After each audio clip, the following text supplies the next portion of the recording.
Welcome to Life Esteem, a program committed to delivering information that's important to you and your community.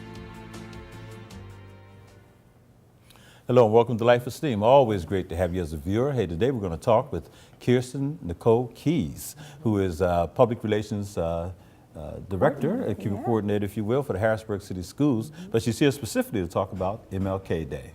Welcome to the show. Thank you so much. All right. It's a pleasure to see you and a great honor to sit in for Dr. Sybil Knight-Burns, Superintendent of the Harrisburg School District. Yes, indeed. And we appreciate you coming on really at the last moment, setting in for her and everything. But this is great information, so we had to make sure we get it out to the community. So tell us about the Martin Luther King contest, essay contest, the celebration that day, and all that's going to take place. Well, this is part of a larger MLK Day of Service initiative that is brought to you by the Central Pennsylvania MLK Day of Service Committee. So they go throughout the community and they pull in various partners such as the school district and Central Pennsylvania Food Bank and United Way to participate in this day of service. So what's going to happen on the 19th is that the community will come together at Camp Curtin Academy School, located right there at 6th and Division Streets, and we'll have a day of service kickoff ceremony. We'll have a brief keynote speaker bringing a word focused on our theme for this year. The time is always right to do what's right. There will be musical performances, spoken word presentations by young people, and we'll also be presenting our Keeper of the Dream Award to an outstanding individual who has been striving to keep the dream in Central Pennsylvania and in our community. Very, very nice. Fantastic. Now, how long has this been going on, this particular Martin Luther King Day of Service here in our community?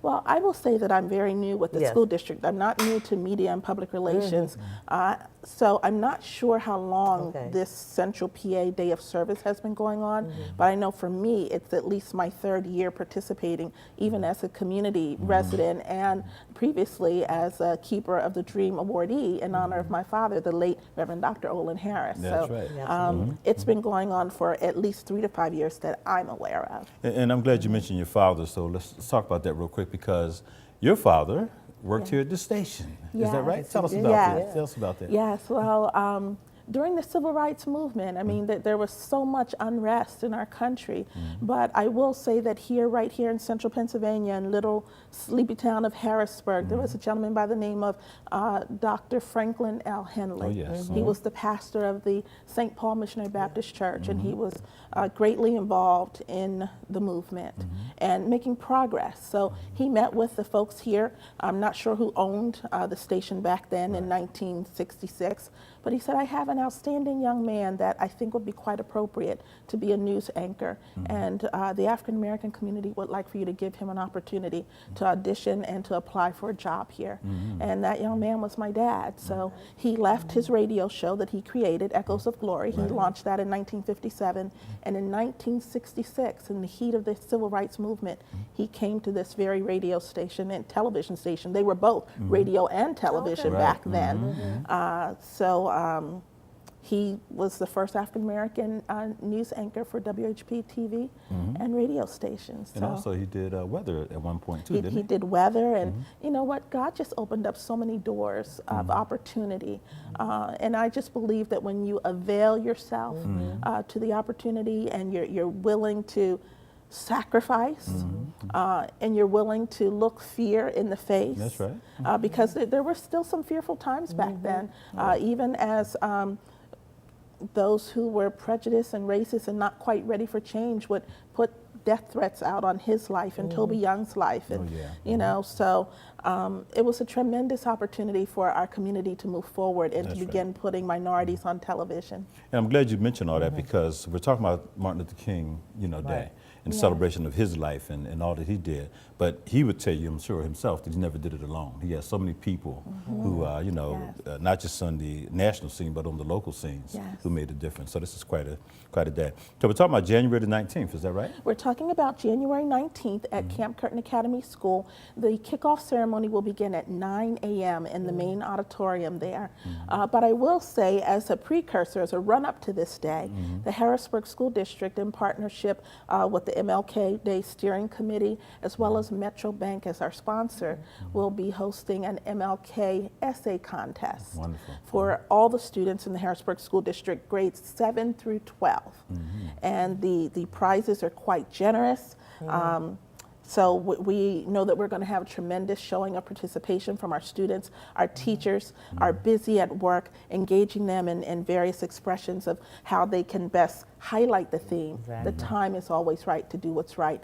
The essays are approximately 500 to 700 words, and then we have a panel of judges that will review the essays, and the winners will be presented on January 19th at the Day of Service. At the Day of Service. Yeah. Now, you mentioned that you have other partners that are, involved with this. Yes. And you talked about United Way. United Way, And you talked about also Central Pennsylvania Food Bank, and then Metro we have a Bank. Metro Bank, who's kind of overall for the contest Yes. itself. Yes.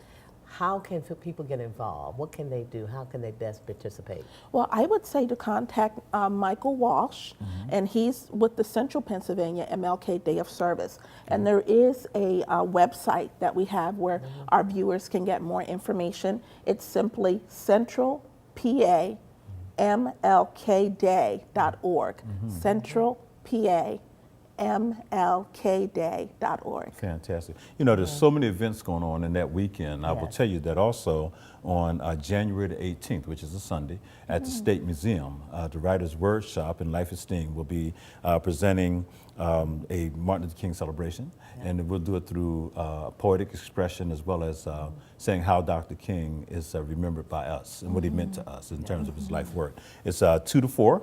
Okay. Free program at the State Museum, which is 300 North Street, of course, in Harrisburg.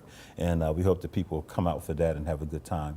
It's going to be a wonderful program. We're going to have song, music, dance, all that kind of stuff. Awesome. But anyhow, that's happening. I also know that the Interdenominational Ministers Conference usually holds something I think they hold 2 events. One particularly will be on I believe that Monday, the 19th, where there's a breakfast. Maybe it's that Saturday, I'm not sure. I don't have all the particulars, but I will get more information about that. But they always hold wonderful breakfasts and bring in great speakers. Yes. And then there's that wonderful showcase that they have at the forum. Yes, are we doing With that the- again with our I young believe people so. in the area Kelly again? Summerford Kelly Summerford and Phyllis and Bennett? Phyllis Bennett. Wow, Yeah, I would be wonderful. surprised if they're not, but they usually hold that on the 19th as well. Okay. Usually afternoon that Yeah, comes usually in afternoon. after this event and all that's taking place. And having said all that, most of the students who participate in all those things, I mean, they come from all over, but Yeah. Harrisburg School District is always well represented in all of those. So this is great stuff. We have some dynamic students within our district, students and families. So I know that they're going to be coming out in great numbers to participate in all of the events. And I think you also have an event at the State Museum. Yeah, that's the 18th, right? On the Yeah, 18th. in the So 18th, right. there's going to be so much for the community to partake in and to engage and get involved, Absolutely. from adults down to the young people, you know, kindergarten age. There's going to be something for everyone to do. And as part of our activities on the 19th, once we have that kickoff ceremony where we bring the entire community together, and I would say even it's the region, it's not just our community. That's right. Folks are coming from the West Shore and from the East Shore, from Lower Paxton Township, Susquehanna Township. Some will even come from as far as Lancaster, Lebanon, Carlisle to Fantastic. participate. But one of the things I wanted to share is that the young people participating in the essay contest, they also have an opportunity to share not only in word, but also in action, an idea or strategy that they have that could be implemented to do the right thing. Fantastic, I fantastic. really love the theme. I think that is so fitting for this Martin Luther King Day of Service.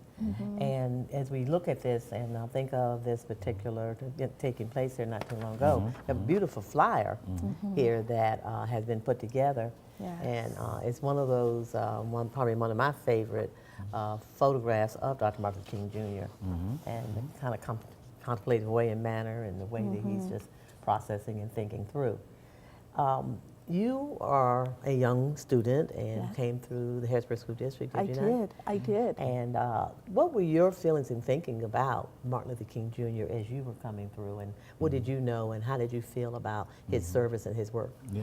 Well, as a student growing up in the Harrisburg School District, whenever it was time to celebrate Dr. King's birthday or African American History Month, but specifically Dr. King, there was such a profound sense of indebtedness, of a man who just stood courageously to make sure that people had a voice, that their issues and concerns could be represented in the public square, and that appropriate action could be taken to help enhance and improve their lives. So whether it was employment or voting or healthcare or housing, even as a young person, I might not have understood every detail, but certainly the gravity of his work, the gravity of the civil rights movement certainly pressed upon my heart that I too had to become engaged and involved in some way. And whenever I saw on television him giving the I Have a Dream speech at the Washington Monument there, at the Lincoln Monument, that kind of looks back to the Washington Monument, you know, media plays such an important role in helping to put viewers in the moment. And so even as a young person, I could sense the overwhelming joy and pride, but yet the continual press and the struggle to become, to evolve, and to participate in a greater way in this great country that we all call America and love so much. Beautifully said. Yeah, most definitely. Yeah, you know, I'm reading currently Tavis Smiley's new book on Dr. King, which talks about his last year, you know, and how he struggled.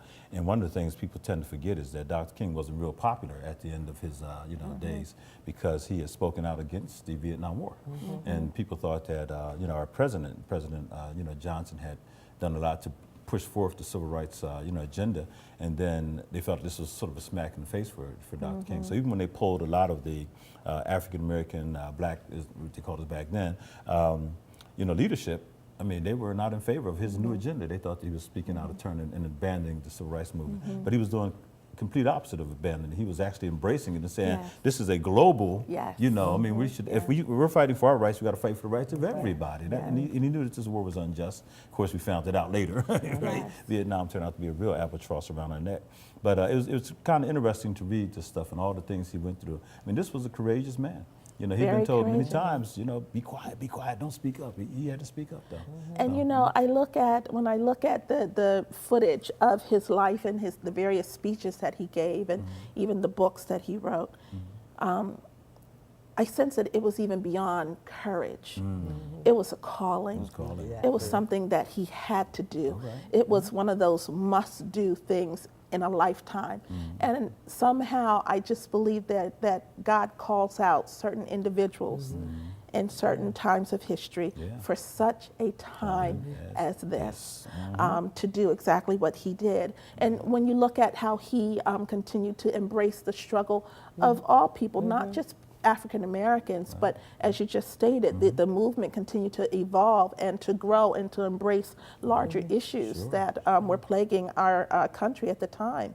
And I think the same thing is true today as you see people in protests, whether it's regarding Trayvon Martin or Michael Brown or the other gentleman that was killed in the chokehold. I am amazed at the diversity of the people that are standing up in protest peacefully, but yet with a message that they want their voices to be heard. And the issue extends far beyond the African American community. It extends to us as a human race. Human beings. You know, Dr. King was famous for saying also that the riots are the voice of the unheard. And a lot of times we tend to forget that. He understood. I mean, not that he ever condoned rioting. He thought it was, you know, a waste of time too. But at the same time, he understood where it was coming from. There's so much anger built up, you know, and that kind of thing. So that's why he was such a proponent for, you know, for nonviolent peaceful change, because he knew that, you know, rage left unchecked, you know, it ends up hurting all of us. But anyhow, this is a wonderful day. So the essays then, young people will be asked to, you know, create essays that go to this theme. The time is always right to do what is right. How many students do you think you actually have participating in? Oh gosh, I can't even put a number on it because our student population from grades 7 through 12 are so populous. I would imagine we're probably going to receive well over 200, 300 submissions, at least, at a minimum. you know, and there is some criteria that the writings have to be focused and clearly communicated. They have to stick to the topic. And the theme this year is the time is always right to do what's right. So we kind of want them to kind of have a narrow focus on that particular quote of Dr. King and what it means to them. So we do have this information on our website at the Harrisburg School District, or they can contact me at 717-514-6520. Again, that's 717-514-6520 for more information. And I will say that the prizes are quite generous. I'm looking at this. This is Yes. quite amazing. You want to share some of those? Yeah, it looks like the 7th, 8th grade, you have 3. You're going to identify 3 $100 prizes and 3 $50 prizes. Yes. And it even gets better in 9th and 12th grade. Can I be a 12th grader? No. The first prize is $500. And we have 1 winner there. Then you have 1 winner for $250. Then you have 2 winners for $100, and then 2 winners for $50. So there's a real wonderful opportunity there for any of these young people to be successful and to be able to have their the essays being shown and seen, and you said they're going to be identified the morning of. Yes, well, the winners will be selected before January 19th. Right, that's it, but the winners, yeah. But they will be presented on the 19th, those that the judges have determined as winners for the 7th through 12th grade category. Right. So we're very excited about it. Dr. Knight has put a lot of energy into promoting this and making sure that our students and parents and teachers are aware of this great opportunity. So we're excited. We're excited. Real good. You know, I've had the opportunity over the years to be a part of the panels that read some essays, whether this contest or another thing. And there are really some really good essays that come out of this oftentimes. And you're like, man. So, and then also they've had things at City Government Center where they've actually had the students come in and read their essays and all that. Real powerful stuff, and it brings all the parents out and everything. That's good stuff. And by the way, recently we participated in a program together called Poetry in Place through Messiah College. Yes. And they did it with the Harrisburg School District. And I was fortunate enough to work with the students at Roland, Mrs. Woodson over there, and the other teachers. I can't call all the names, but they were excellent. And so, yeah, it was a great time. And the turnout was fantastic. It was. Wasn't that great? And I would imagine that some of those very same students who participated in writing original pieces for that event, some of them are going to also take place in this essay contest to continue to hone and sharpen and present their skills, not only to their families and teachers, but to the community at large. Yeah, and it's Now, really... And you also mentioned earlier that you're going to also present an award to, what's the name of that award again? It's called the Keeper of the Dream Award. That's wonderful. Named after your father, is that right? No, it's not named after him. He was one of the recipients posthumously. Yes, but he was one of the recipients. So yeah, but there's going to be just some wonderful acknowledgement of the people in our community and throughout our region that are doing such great work to improve the lives of others. So we're very excited. At the end of the program, we're going to have a new kind of perspective that we call the call to serve. So we'll have probably about 5 to 6 individuals issue a very brief call to serve in whatever area, whether it's public service as an elected official or healthcare, education, business, community. So we're excited about this program. That's one thing I like about how the Martin Luther King, celebration has evolved. They call it a day on, not a day off. That's right. And so, that's right. Even though you may take off of work, you still go out and you volunteer, you get involved in some community endeavor that will make a difference for somebody or some organization. So this is good stuff. And I will say too, is once the kickoff ceremony happens, there will be various service projects going on within Camp Curtin School and throughout the community. And we're also going to be supporting the efforts of Miss Yvonne Hollins and the Boys and Girls Club, who have an MLK activity going on at their place on Berry Hill Street later that day. So there are going to be projects throughout the city. I want to encourage everyone again to visit centralpamlkday.org. That's the website, centralpamlkday.org for more information. Talk about the Boys and Girls Club, what they're going to be doing. You had a really wonderful poster here. Yes, Mark Hawthorne and another young man, David, that's there. I forget David's last name. Yes, and Miss Hollins have put together an event called No Shots Fired. And that is going to be a trio of conversations and activities. No guns, no tongues, no fists. Because sometimes you can fire shots, not necessarily with That's a right. gun or your fist, but also with our tongue. Absolutely. You know, our tongues and our speech are powerful. They're also going to be having a day of service to feed the hungry, and that's going to be going on downtown, right at Market Square. We know that there's a large homeless population that gathers right there in Market Square. So we want to extend ourselves to them to show love and care and compassion and extend to them and have a meal with them, to sit down and fellowship with them, for they too are part of our community, part of our family, and we want to show that love on that day. Absolutely. That's You know, great. we just honored the Boys and Girls Club at the State Museum as part of our Christmas celebration and gave them a Community Service Award because they do so much in our community that sometimes, you know, the greater community doesn't know about. I mean, people that go there, of course, they know about Right. it. But they do wonderful work. Hats off to Yvonne Hollins and, you know, Mark Hawthorne and also Yeah. David Smith and all the other wonderful folks that are associated with the Boys and Girls Club. We also honored Mr. Joe Bedard. And Joe is a person who really believes in literacy.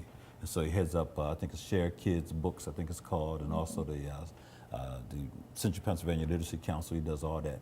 He gives books to the Writers Workshop to give to young people who are, you know, underprivileged, as well as, you know, super reader, Mr. Floyd Floyd Stokes. Stokes. Yes, Yeah. indeed, my Yeah. man. And so he's been another person we had to lift up because they do work in the spirit of Dr. King. I mean, you know, they're making a difference in our community. So that's really good stuff. You know, I know you've only been with the district for, you know, a short period of time in 3 terms months. of, you know, 3 months. 3 months, So yeah. tell us though, you've gone through the district. You're a lifelong resident of Harrisburg. Harrisburg has had a lot of challenges in terms of the district, but we know it's also on the rise. So Yes, tell it us is. about some of the good things that happened in the district real quick, if you don't mind. You know what, Dr. Gaston and Mrs. Gaston, our school district is amazing. Like every institution, there are challenges, but I will say that the success and the progress and the good far outweighs the challenges.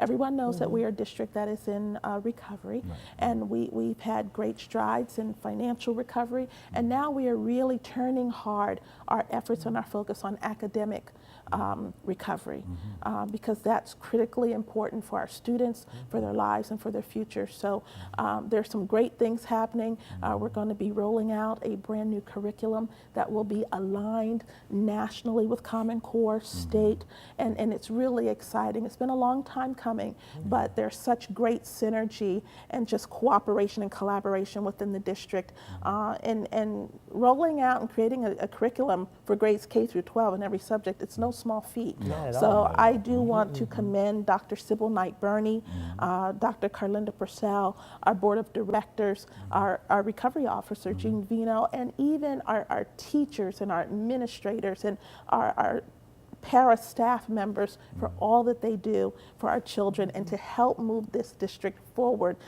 to its next level of greatness and success. We're really excited about what's coming down the pike. Very good. It sounds really a step in the right direction Yeah. and helping young people move forward. And I would encourage viewers to attend our board meetings. We meet every third Monday of the month. If you have questions or idea or even a suggestion that you'd like to present to Dr. Sybil Knight-Burney, to our magnificent board of directors. You talk about the hardest working people in Harrisburg.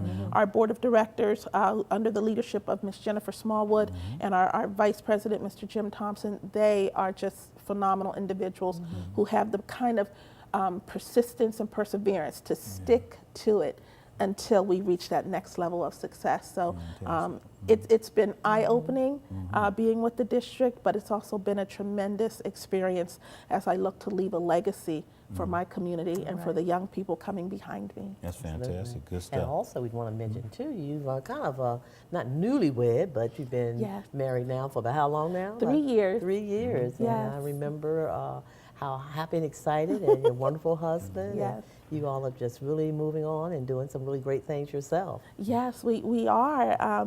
Probably by the time this airs, we will have launched out with a new church plant with my husband as the pastor, the Reverend Thomas A. Keys, and the community will be hearing more about that. Great. Again, as we seek to serve people, you know, so whether that's in a faith-based setting, a community setting, we realize that as individuals who we feel have been called out and chosen by God, that it's time for us to continue to make our mark in transforming our community and touching the lives of people in a really special way.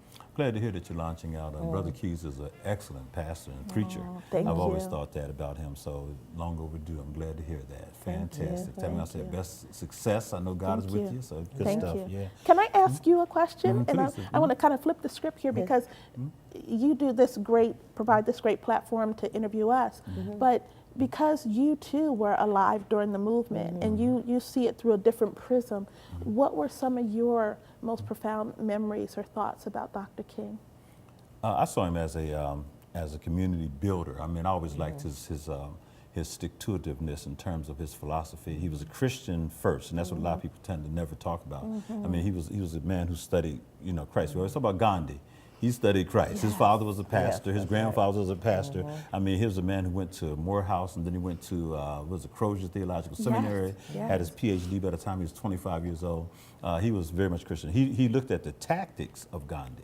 And so he went to India in 1955 to say, what is nonviolent resistant change? And that. And so he brought back the tactics, but his platform, his position, his philosophy was always that. So being a Christian person myself and having grown up in a Christian home, that's what impressed me the most. And even as I traveled later on in life and got a chance to work with some groups, I remember this one incident where we were in Grenada, and this lady who had been a nun had stopped, you know, with that, you know, being in what they call it, the habit or the whatever. And so she was working up in the mountains, working with these young girls who were, you know, having all kinds of issues. And so the one guy said, yeah, you gave up that religious stuff, you know. Blah, blah. She said, oh, excuse me, no. She said, I've embraced it. She said, I'm simply doing the work that God has called me to do. She said, but don't get it twisted now. And I was so proud of her that moment, the way she kind of really fired back in it, because they were all kind of like, you know, religion is the opium of the masses, all this kind of craziness. But I remember thinking that it was Dr. King's leadership and his position and just the way he carried himself in spite of all of the persecution he took,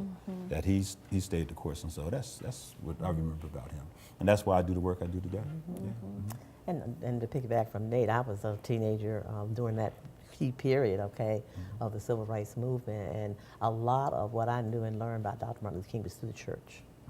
And I know as youth, we were very, very much involved and going out and doing protests and marches. And down in North Carolina and South Carolina, we had the opportunity to interact with young people around our age and really get a true understanding of nonviolent social principles and change. And it was exciting. It was extremely exciting. It was invigorating to see that we had an opportunity to kind of take charge and be alongside and work and just learn from each other and just contribute all we could to the movement. Yes. Absolutely. Yeah. Was there a sense of fear or concern for your own lives, or were you just glad to be involved and know that the agenda was moving forward? Well, you know, the agenda was always moving forward. It's just that we just had to believe. And when you saw people like your father, and you mentioned your father, why it's so important to see him on TV, to see him, you know, act, to hear the voice of, you know, Toby Young, stuff like that. It affirmed that, you know, we are moving forward, we can move forward. And on both of these men were Christian men. And then there were women out there doing the same thing, but they were people who, and I say Christian because I'm a Christian, but I mean, they were people who made it happen. Well, we're wrapping up the show here. I'm so sorry about that. But anyhow, I want to thank you so much for watching and hope that you will support the Martin Luther King Leadership Program, or celebration there with the Harrisburg School District. See you next time on Life Esteem. Okay?